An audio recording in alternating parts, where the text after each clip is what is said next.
2016 Jeep Grand Cherokee with a 3.6 liter V6 in it. Changing out the water pump today. As you see, got my gasket right here or so, and water pump right next to it. First things first is make sure the car is not hot. Obviously, you're gonna open up your coolant reservoir cap and come straight down here and drain out your coolant. That red cap right there, that's your petcock. You switch that to the left and coolant comes out. Simple as that. Next up, we'll be taking off all the cowling right here. So your air box, that has to come out, up and out the way. And then I'll show you what's after that. Very simple job, but yeah, simple job, not too bad all in all. I'll rate this probably a maybe 6 out of 10 for a DIYer or even a regular mechanic. You got all the tools, a lot of basic tools to do this job. Nothing really hard about it. But yeah, I'll show you guys too also. While we're down here, this is a sign that you're leaking coolant right here. That's where your water pump lives. So as you see that orange crud right there, that is coolant leakage. So definitely time for a water pump. All right, let's get started. I did have to jack up the vehicle slightly. Tires still on the ground, chocks on the thing, and the e-brakes on. This slightly enough to get it up, to get my pan underneath, so you might have to do that as well. Or you can crawl underneath and do it the long way and take the pan off or the skid plate off the bottom and all that. Nobody wants to do all that. So yeah, let's get busy.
Yeah, as you see, that opened up a whole bunch of room in this area as we need it.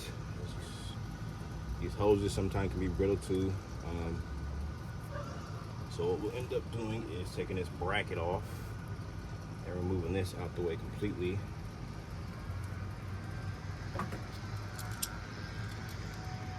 These hoses unfortunately have to come off too.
So as you see, we have a lot more room now. This right here, we're just gonna move this up and out the way like this because we have plenty of room to work with that being right there. As you see, now we're going to continue on after you remove this hose right here and this hose. We're gonna pull this out the way. I believe there's another bracket right here, bolt, that holds this harness in, this brace, which is right here, this 10 millimeter. Take that off and we'll be able to take this and let's just drop down. Bracket that was holding this in, I can drop this down out the way. It gives me access when I start getting in here for these bolts.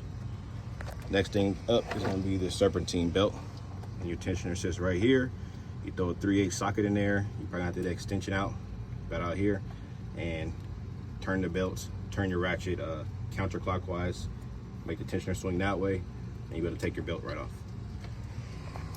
For those that don't know how tensioner works, automatic tensioner works, you put your 3/8 in there, square drive, and you literally turn it like that, and that'll allow you enough room to remove your belt. I don't have a second pair of hands to show you the belt coming off, but believe me, once you get it here, you take the belt off and you let this come right back and rest. See, now at this point, it's already slipped the belt off. Right in here, the belt is off the tensioner.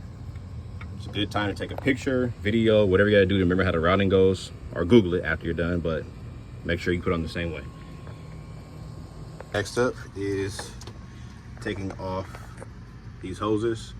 Take your hose clamp down on this hose that goes to the bracket and your hose clamp on this bigger low radiator hose. Break these free, pull it off. You probably will have coolant come out. Not a whole bunch, but you will have coolant come out for sure. Kind of route it over there to where it's gonna fall in that bucket. That's fine. And then work on your lower radiator hose going to the water pump. This one right here. Slide that off and down, and then after that, we're smooth sailing, take off all of our bolts. I believe there's 12 total, but either way, I'll let you guys know. And I'll show you guys a trick with that when you take out the bolts, because some of these bolts possibly could be longer. So you obviously want to put them in the same exact location. And I'll show you guys a trick to that in a second. Show you guys a little tip. Some of you guys already know this, but this is just for the ones that don't, obviously. So when you take out your water pump bolts, as you see, this one it's different and shorter. Show you a comparison. If you were to just randomly take these out, you will have no clue which one goes where, and you'll be guessing. And then you got these 10 millimeter ones. You see that one? I believe one of these, look how long that one is compared to that one. See the difference? You would have messed around, took them all out, and be like, oh shoot, which bolt goes where? And trust me, that does matter, because the depth on these holes that are machined into this block are set to a certain depth. You don't want to put one that's too short or too long, especially too long in there, or too short at that matter, because it could be some issues going in and sealing the gasket properly. But yeah, that's just a little tip on putting water pumps in. Needless to say, I'm at the point now to where the water pump is technically free. I just have to use a little pry bar, give it a little persuasion, and pry it out, and then take the gasket off, clean the surface. So that's where we are now. All the bolts are out. Here's a total of, let's count them up, starting from right side, 1, 2, 3, 4, 5, 6, 7, 8, 9, 10, 11, 12, plus your idler that goes right here when it's all said and done. So 13 in total. Take it out, clean it up, put it in, smooth sailing. Let's get it. A little bit of prying, as you see, it's coming out. Just like that. And that's your old water pump. Just set that right here. Thing's kind of warm. And don't forget to remove your old gasket. Use that one. Let me see, is this one still attached? Perfect. So this gasket's actually still attached. As you see the O-ring piece right here, that's perfect. Perfect, perfect, perfect, perfect. That's what I like to see. That way I don't have to do too much cleaning up on this side. Use a little wire wheel real quick, buzz off all the debris, spray it down some brake clean, wipe it off, and call it a clean surface. Quick intermission water break.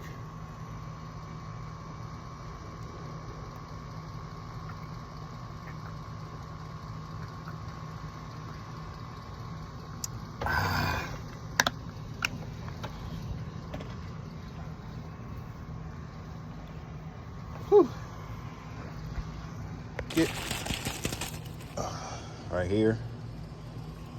According to this old gasket, the beveled edge on here, as you can see, small beveled edge. That part goes towards the engine block. So it's gonna go in here like so. Just like that. Just like that. So obviously it's not gonna stick there. And I don't want to put silicone. There was no silicone on this when we started. So what I'm gonna do is put this on the back side of the water pump, the way it's supposed to go. Put a couple bolts in and run them down by hand. Now, you may ask, how are you gonna put a couple bolts in while I have them all fall out? Here's a trick. You transfer these bolts to the old water pump, and now you know exactly where everything goes.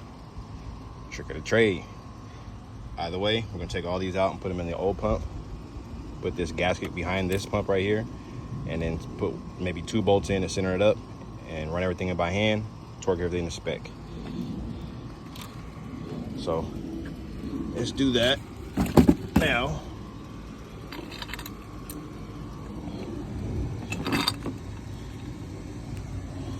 Got that like that. What is this? So bolt out, bolt in, bolt out, bolt in, bolt out, hey, bolt in, bolt out, bolt in, bolt, bolt out, bolt in.